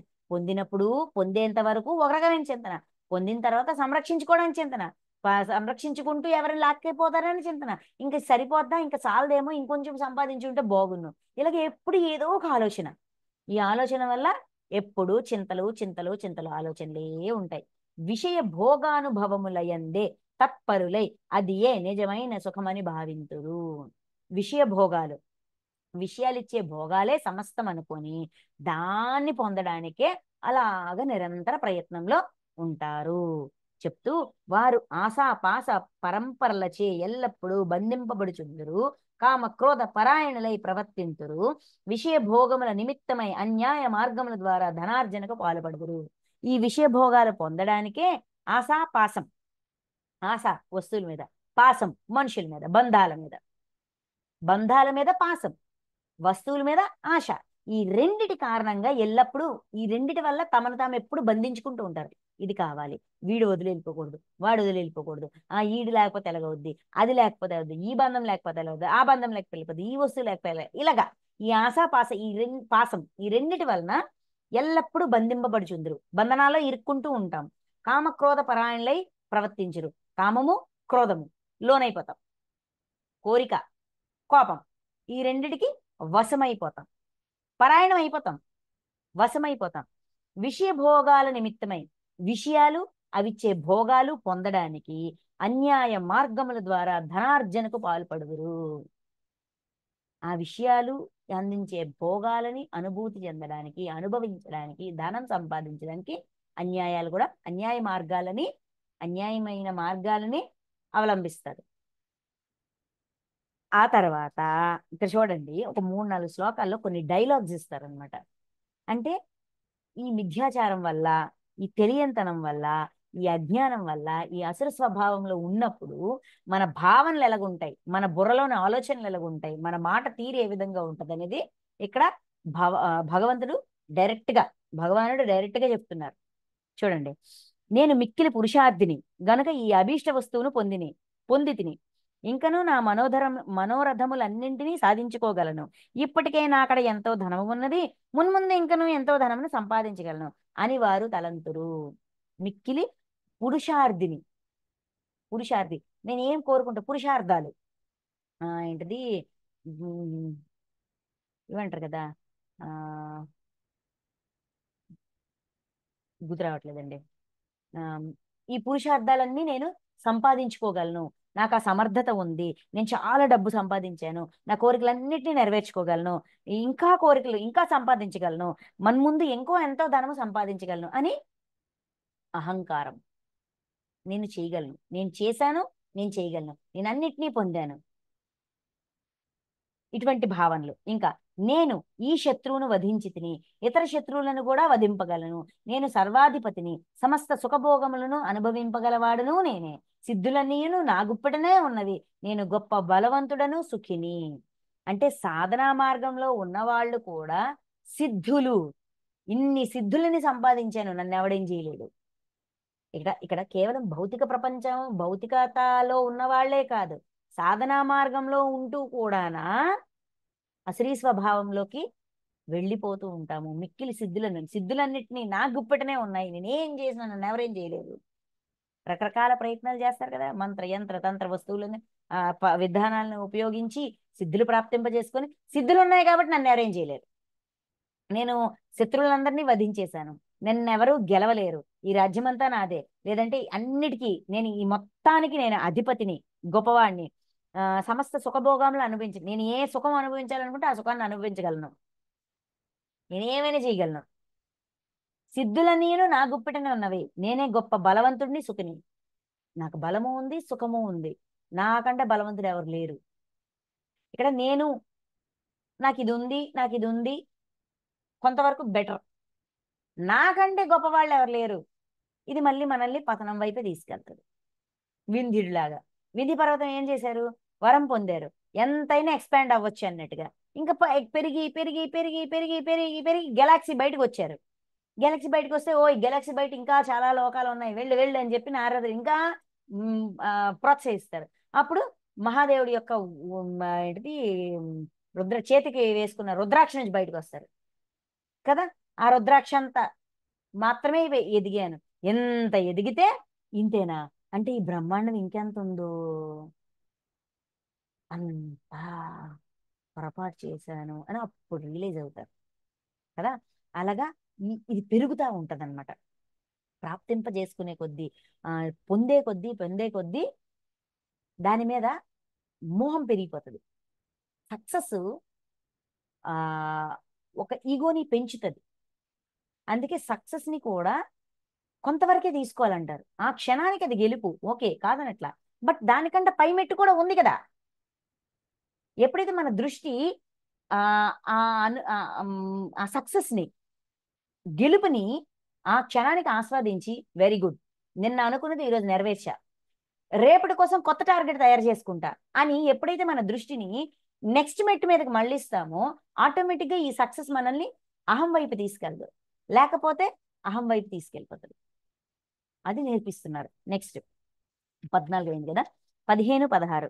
నేను గొప్ప ధనవంతుడును, మిక్కిలి పరివారము గలవాడను, నా దగ్గర చాలా డబ్బు ఉంది, నాది పెద్ద ఫ్యామిలీ, బోల్డ్ అంటే సర్కిల్ సర్కిల్ పెంచుకున్నాను.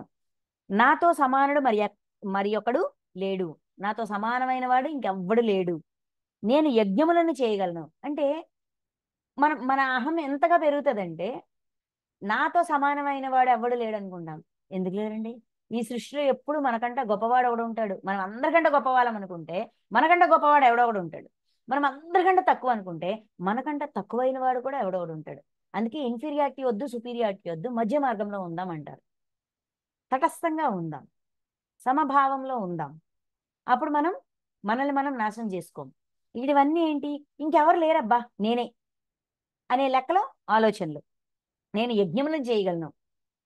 యజ్ఞాలు ఎవరైనా చేయగలరు కదండి, తలుచుకోరంతే. తలుచుకుంటే చేస్తారు కదా. దానములను ఇయ్యగలను, దానాలు కూడా ఇవ్వగలను, యథేచ్ఛగా వినోదించగలను, నాకు నచ్చినట్టు ఎంజాయ్ చేయగలను అనుచు, ఇలా అనుకుంటూ, ఈ రకరకాలుగా అనుకుంటూ అనేక విధములుగా అజ్ఞాన మోహితులై, అజ్ఞానం వల్ల మోహంలో ఇరుక్కొని చిత్త భ్రమణమునకు లోనై. చిత్తం అంటే బుద్ధి, మనస్సు, అహంకారం. ఇది భ్రమణమునకు అంటే భ్రమ. ఇప్పుడు యజ్ఞాలు చేయగలమంటే యజ్ఞాలు చేసిన వాళ్ళు బోల్డ్ మంది ఉన్నారు, ఫ్యూచర్లో చేసేవాళ్ళు ఉన్నారు. నేనే యజ్ఞాలు చేయగలను అనుకోవడం ఏంటి? అది భ్రమ కాదా? నేనే ధనవంతుణ్ణి అనుకోవడం ఏంటి? అది భ్రమ కాదా? ఈ విధంగా అజ్ఞానం వలన చిత్త భ్రమ, ఆలోచనలు భ్రమలతో ఉండిపోతాయి. లోనై మోహజాలమునందు చిక్కుకొని, మోహంలో ఇరుక్కుని అసుర లక్షణములు గలవారు విషయ భోగముల యందే మిక్కిలి ఆసక్తులై ఘోర నరకముల యందు పడియుందురు. ఈ భోగ వాంఛల వల్ల అసుర లక్షణం గలవారు విషయ భోగాలు, భోగాలే సమస్తం అనుకొని ఆ భ్రమలో ఉంటూ మిక్కిలి ఆసక్తులే, ఆసక్తి విపరీతంగా పెరిగి పెరిగి పెరిగి పెరిగి ఘోర నరకముల యందు పడిపోదురు. అంటే ఎవరో వీళ్ళని తీసుకెళ్లి నరకాల్లో వేసేస్తారా అండి అంటే ఎంత పొందినా సుఖం సంతోషం ఉండదు. సుఖం సంతోషం ఉండదు. కోరిక నెరవేరితే సంతోషంగా ఉండాలి కదా, తృప్తి ఉండాలి కదా, సాటిస్ఫాక్షన్ ఉండాలి కదా, ఆ కోరిక నెరవేరిందని ఆనందమైనా ఉండాలి కదా. అది కూడా ఉండదు. ఎందుకంటే ఇంకా ఆ పరుగు ఎటు ఎటు ఎటు ఎటు పరిగెడుతూ ఉంటాం, ఈ గొప్పలు గొప్పలు గొప్పలు గొప్పల కోసం పరితపిస్తూ ఉంటాం. కాబట్టి మనం ఉన్న జీవితం కూడా మనకి సుఖాన్ని ఇవ్వదు, సంతోషాన్ని ఇవ్వదు. అందుకే అది నరకంగా ఉంటది, బాధాకరంగా ఉంటది, ఇబ్బందికరంగా ఉంటది.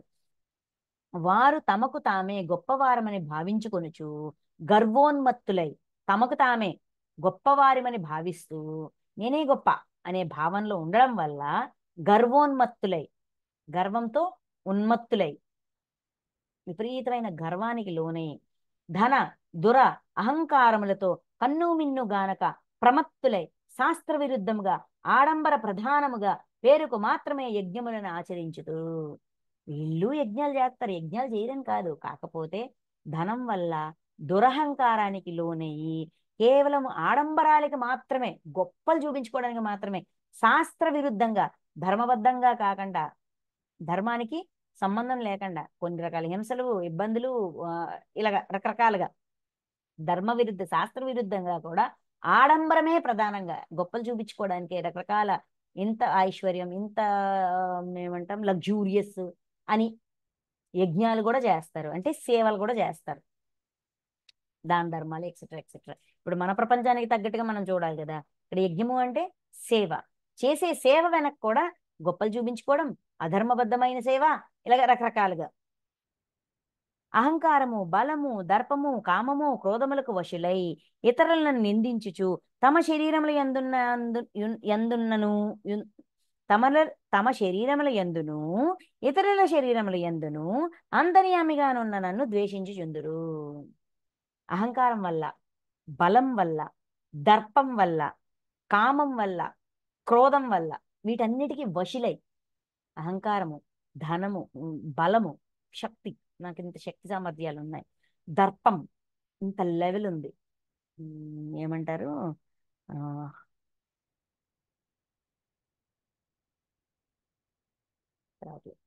దర్పం అంటే సొసైటీలో లెవెల్ అంటారు కదా, ఇంచుమించుగలగనుకోవచ్చు.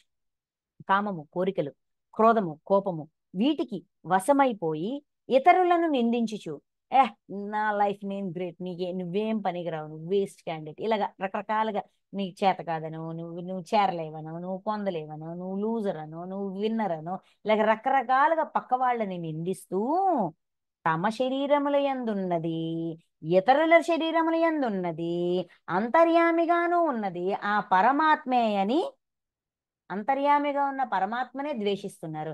అంటే డైరెక్ట్ గా ఇండైరెక్ట్ గా మనము దైవాన్ని ద్వేషిస్తున్నాము. మరి ఈ శరీరం ఇచ్చింది భగవంతుడే, మనం ఎవరినైతే నిందిస్తున్నామో ఆ శరీరాన్ని ఇచ్చింది భగవంతుడే. ఈ శరీరంలో ఉన్న చైతన్యము, ఆ శరీరంలో ఉన్న చైతన్యము, ఈ ఆత్మ చైతన్యం కూడా పరమాత్మ నుంచి వచ్చిందే. ఈ మనం తినే ఫుడ్ కానీ, మనం సంపాదించే ఆస్తి కానీ, పాస్తి కానీ, ఇందాకేం చెప్పారండి ఇందులోన పురుషోత్తమ యోగంలోన, జఠరాగ్ని రూపంలో ఉన్నది నేనే. ఔషధులకు చంద్రకాంతి రూపంలోన ఆ ఔషధ గుణాన్ని అందించేది నేనే. సూర్యుడు చంద్రుల్లోని తేజస్సు, అగ్నిలోని తేజస్సును నేనే. ఇంకా ఆయన లేనిది ఎక్కడండి? అజ్ఞానం వలన మనము డైరెక్ట్ గా పరమాత్మనే ద్వేషిస్తున్నాం, వ్యక్తిని ద్వేషిస్తున్నాం అనుకుంటున్నాం, వ్యక్తిని దూషిస్తున్నాం అనుకుంటున్నాం, సంఘాన్ని తప్పు పడుతున్నాం అనుకుంటున్నాం, సంఘాన్ని లోకుగా చూస్తాం అనుకుంటున్నాం. కానీ మనం డైరెక్ట్ గా పరమాత్మని ద్వేషిస్తున్నాము. ఈ రక ఈ ఈ ఈ ప్రవర్తన వల్ల నన్నే ద్వేషిస్తున్నారు, అంతర్యామిగా ఉన్న నన్నే ద్వేషిస్తున్నారు అని చెప్తూ, అట్లు ఇతరులను ద్వేషించు పాపాత్ములను, క్రూరులైన నరాధములను మాటి మాటికి నీ ఈ సంసారం నందు అసురీయోనులలోనే నేను పడవేయుచుండును. ఈ విధంగా ప్రతి ఒక్కరిని ద్వేషించే పాపాత్ములను, క్రూరులైన నరాధములను, నరులు నరులు నరాధములు అంటే నరులు, మనుషుల్లోనే అధమంగా మరీ ఘోరంగా నీచంగా ఉన్న వాళ్ళని మళ్ళీ మళ్ళీ అటువంటి జన్మలు తెచ్చుకుంటుంటారు. ఇక్కడ నేను పడవేయుదును అంటే వాళ్ళ కర్మానుసారంనే వాళ్ళకి జన్మలు ఇస్తానని చెప్పారు కదా, అందుకనే ఆ పాత్ర ఆయనే ఉంది. ఇక్కడ జన్మలు, శరీరం నేను ఇచ్చా, చైతన్యం ఇచ్చా, ఆత్మ చైతన్యం ఇచ్చా, జన్మలు కర్మానుసారమే వస్తూ ఉంటాయి అని చెప్పారా లేదా? ఎవరి కర్మానుసారం వాళ్ళ జన్మ ఉంటది అని. బాధనిస్తే మరి బాధపడే జన్మే తెచ్చుకుంటాం కదా. సంతోషాన్ని ఇస్తే సంతోషకరమైన జన్మ వస్తుంది, బాధనిస్తే బాధాకరమైన జన్మ వస్తుంది. మరి ఆ బాధే కదా నరకం. అందుకే ఆ యోనులు, అసురి యోనులు అంటే ఆ అసురత్వంలో ఉన్నవాడికి ఆ అసురత్వమే నచ్చుతుంది. వాడు మళ్ళీ అది మార్చుకోవడానికి కూడా అలాంటి సిచ్యువేషన్ లో పడితేనే, అలాంటి పెయిన్ ఫేస్ చేస్తేనే అందులో నుంచి బయటకు రావడానికి ట్రై చేస్తాడు. పెయిన్ ఇచ్చేవాడికి పెయిన్ యొక్క అనుభవం ఉండదు, అందుకని పెయిన్ యొక్క అనుభవం తెచ్చుకోవడానికి అలాంటి సిచ్యువేషన్లో వచ్చి పడతారు. బాధ పడడం అర్థమైనప్పుడు బాధ పెట్టడానికి ధైర్యం చేయడు. ఈ విధంగా కర్మానుసారంగా జన్మలు వస్తాయి. నెక్స్ట్ 20. ఓ అర్జున, ఈ అసురీ ప్రకృతి గల మూఢులు నన్ను పొందకయే, అసురీ ప్రకృతి గల మూఢులు నన్ను పొందయకే అంటే పరమాత్మని తెలుసుకోలేకపోతారు. అన్ని ప్రాణుల్లో ఉన్నది ఆ దైవమే, ఆ దైవాన్ని యాక్సెప్ట్ చేయలేకపోతారు. నన్ను పొందకయే ప్రతి జన్మయందును అసురీ యోనులనే పొందుచు చివరకు అంతకంటేను హీనమైన గతి పొందుదురు, అనగా ఘోరమైన నరకములు యందు పడెదరు. అంటే ఎప్పటికీ ట్రై చేయరనమాట. జన్మ తర్వాత జన్మ, జన్మ తర్వాత జన్మ ఈ విరుద్ధత విరుద్ధత విరుద్ధత పెద్ద హింస హింస హింస హింస వైపు వెళ్తూ వెళ్తూ వెళ్తూ ఆ దైవత్వాన్ని గాని దైవాన్ని గాని తెలుసుకోవాలన్న కోరికే ఉండదు. ఇంకా ఇంకా కర్మని పోగు చేసుకుంటూ ఉంటారు. బాధాకరమైన కర్మ అంటే ఇనప సంకెళ్ళు, పాపకర్మల్ని ఇంకా ఇంకా ఇంకా ఇంకా పోగు చేసుకుంటూ ఉంటారు. కామ క్రోధ లోభములు అను ఈ మూడును నరక ద్వారములు. అవి ఆత్మ నాశనమునకు కారణములు, అనగా మనుజుని అధోగతి పాలు చేయినవి కనుక ఈ మూడింటిని త్యజింపవలను. మరి ఎలా బయటపడేది అంటే కామము, క్రోధము, లోభము ఈ మూడు కూడా నరక ద్వారములు. ఈ మూడింటి వల్ల మనము మన జీవితాన్ని నరకప్రాయం చేసుకుంటాము, పక్కవాడి జీవితాన్ని నరకప్రాయం చేస్తాము. సో దీని నుంచి బయటికి రావడానికి ట్రై చేయాలి. అవి ఆత్మ నాశనమునకు కారణములు, ఆత్మని నశింపజేస్తాయి, ఇంకా ఇంకా ఆత్మ భారాన్ని పెంచేస్తాయి. Load load load load load పెరిగిపోతా ఉంటది అక్కడ.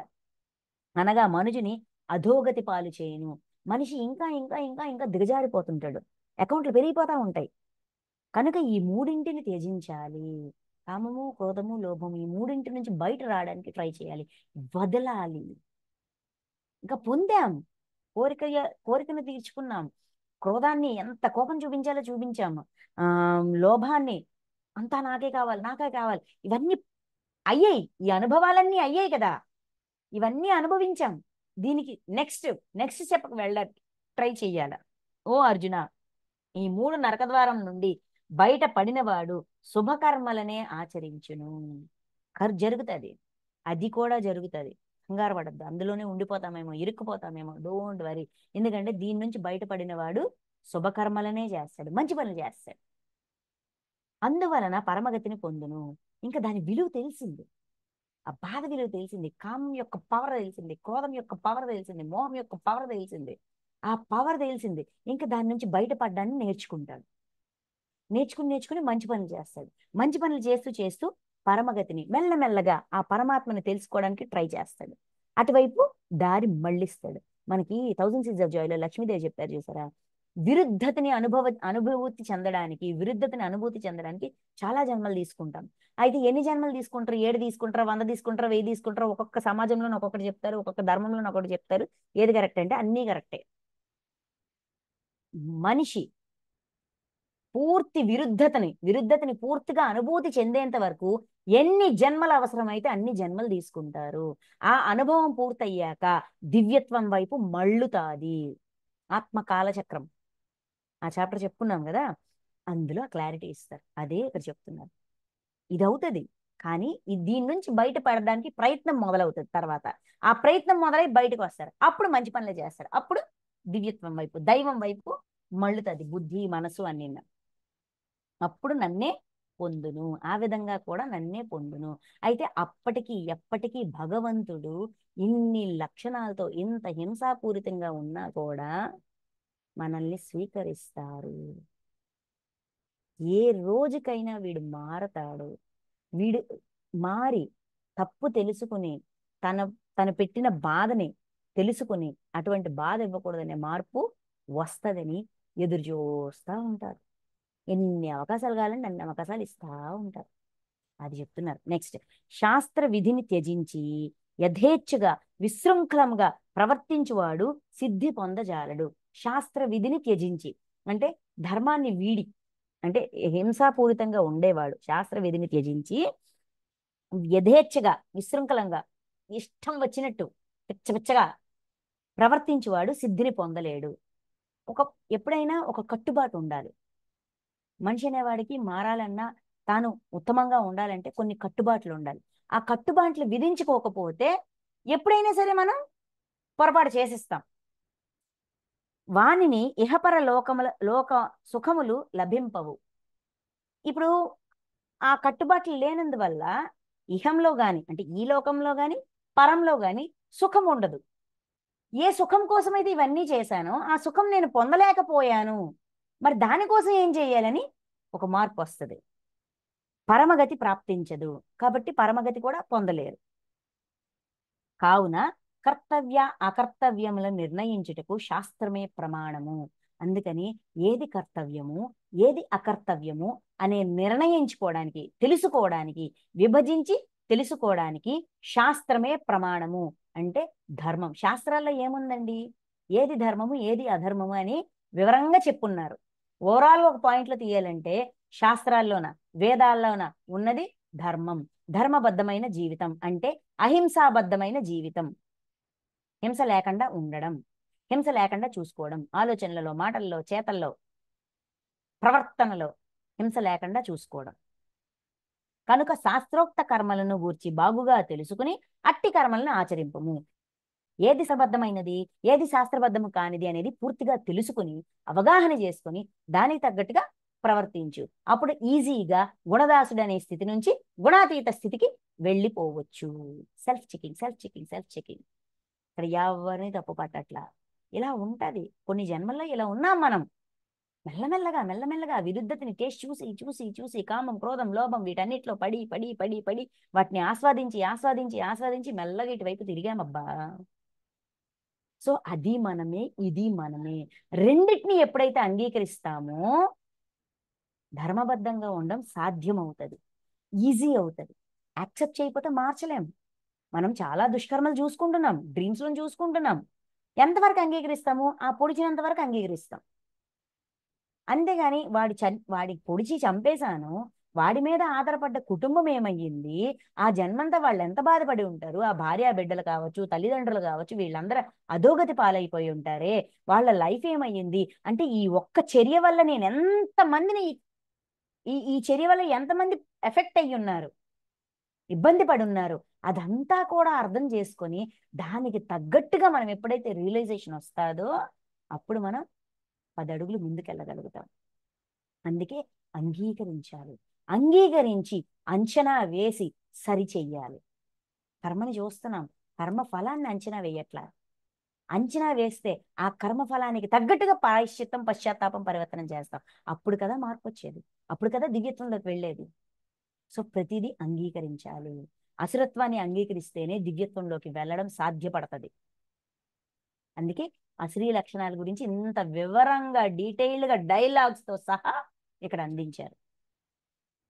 Okay masters, thank you masters, thank you so much. ఈరోజు మనం ఈ అధ్యాయాన్ని పూర్తి చేసుకుందాం. Thank you.